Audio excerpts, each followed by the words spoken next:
Okay, so this is the dough that's been in the fridge overnight, or in this particular case for 2 nights. So it's pretty liquidy, but I'm gonna pull it away from the sides, and I'm gonna make 2 loaves out of this. So what I'm gonna do, I should take my jewelry off. Okay, so pull it, and I'm gonna try to cut it in half. And I'm just using kitchen shears for this. And try to get about half. So there it is. Try to get this out of the way real quickly. And the idea is you have a prepared surface.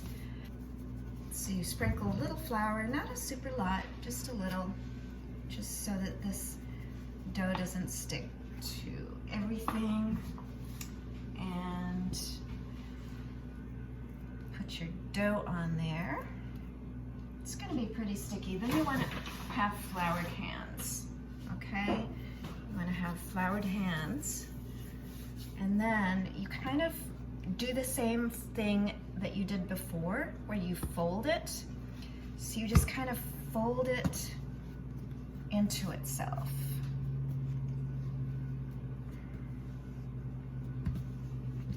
Like so.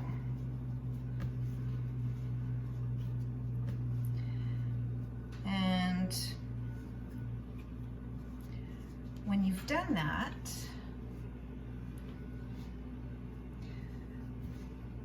you will want a cleared surface that doesn't have the dough on it. And since I'm taping, I'm just kind of wiping down the counter where I'm going to be. And so you folded this into itself. Now you kind of plop it down so that the floured side is up. And keep flouring your hands, and what you're going to do is you're going to kind of squeeze and turn, and this is called shaping. And I'm doing it fairly quickly. The dough is going to stick to itself, and this is also going to help the dough create like a, for want of a better word, a skin along the top, the outside. This is eventually going to be the crust. You can see bubbles, little bubbles coming out. It's okay to just pinch those and pop them. Let this rest now on the counter for about 20 minutes, and we'll come back in 20 minutes. So after about 20 minutes, you uncover this, and with floured hands,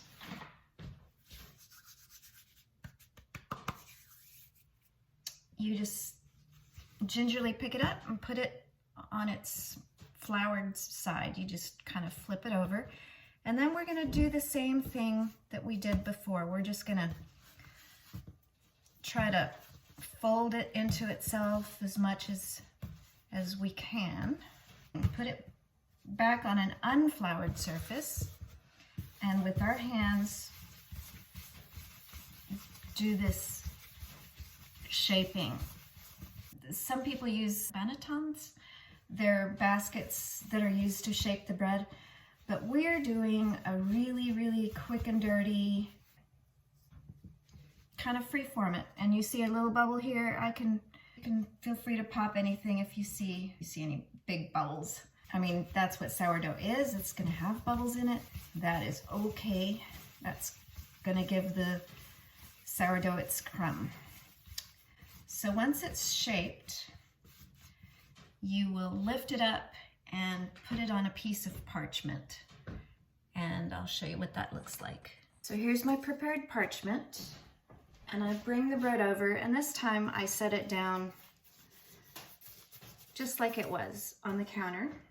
And I like to trim the parchment because it tends to burn a little bit. now we're ready to use the lame, or you could use a knife, a sharp knife, a razor blade. And what I like to do, sprinkle a little flour on it. And this is my homemade lame. So I'll slice along the top. So this is what I usually do. You can do your own design. It doesn't really matter, but this is when the bread opens up, you'll see the design of what we just did. And now I'm going to put it in the oven. I'm going to bake mine in a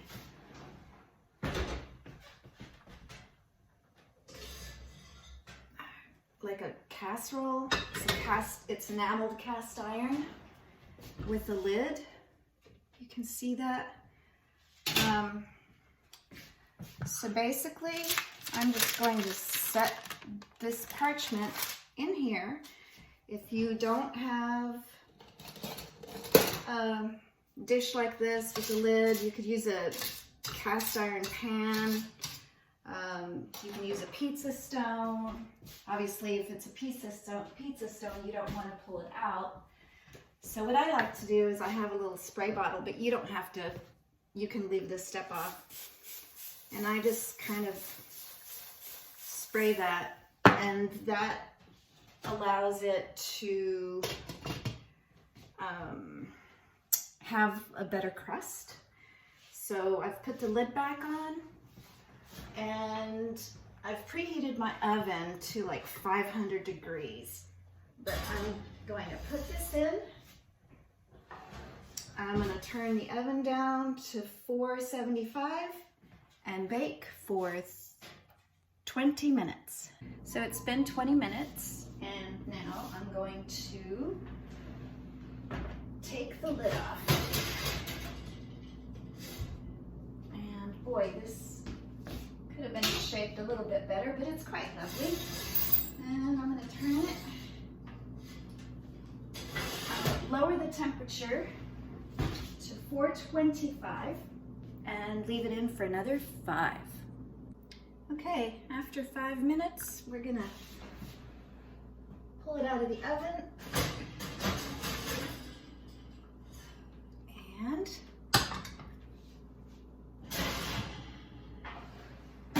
we have bread. This one rose a lot. Looks like a little soccer ball or something. I just use a spatula to pull it out. And there you go. I've got it on a cooling rack, and when you tap the bottom, has that hollow sound. And if you listen carefully, you can hear the bread crackling as it cools.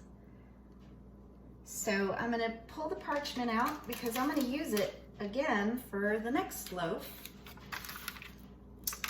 And I'm going to put my baking dish back in the oven because I've got another loaf to bake.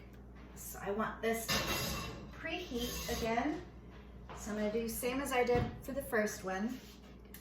Preheat all the way up to 500 or 550 and wait a half hour. I'm going to pull my other dough out of the fridge, and it can be rising while the oven is preheating. And it's a 2-loaf kind of day today.